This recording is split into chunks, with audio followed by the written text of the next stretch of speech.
एक समय की बात है, किसी एक राज्य में हरिशंकर नाम का राजा राज करता था। उस राजा के 3 बेटे थे।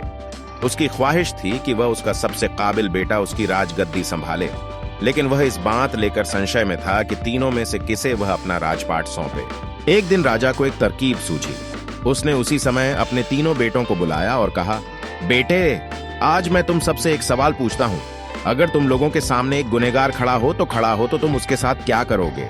इस पर राजा के पहले बेटे ने कहा, उस अपराधी को सजाए मौत दी जानी चाहिए। वहीं दूसरे बेटे ने कहा, गुनहगार को कालकोठरी में बांध देना चाहिए। जबकि तीसरे बेटे ने कहा, पिताजी, हमें उसे सजा देने से पहले इस बात की जांच करनी चाहिए कि उसने सही में अपराध किया है या नहीं।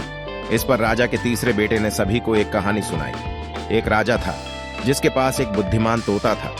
एक बार उस तोता ने महाराज से कहा, मुझे अपने माता और पिताजी के पास जाना है। राजा ने उसकी बात नहीं मानी, लेकिन तोता ने हार नहीं मानी।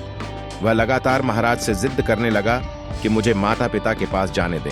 अंत में राजा ने तोता की बात मान ली और कहा, ठीक है, तुम अपने माता पिता से मिलकर आओ, लेकिन वहां ज्यादा दिन नहीं रुकना। राजा ने तोता को केवल 5 दिन की अनुमति दी और कहा, तुम 5 दिन में अपने परिवार वालों से मिलकर लौट आना। इसके बाद तोता 5 दिन के लिए अपने माता पिता के पास चला गया। छठे दिन जब वह राजा के पास लौट रहा था तो उसने सोचा कि क्यों न वह महाराज के लिए कुछ उपहार ले लिया जाए। फिर वह पर्वत की ओर निकल पड़ा। दरअसल वह महाराज के लिए अमृत फल लेना चाहता था।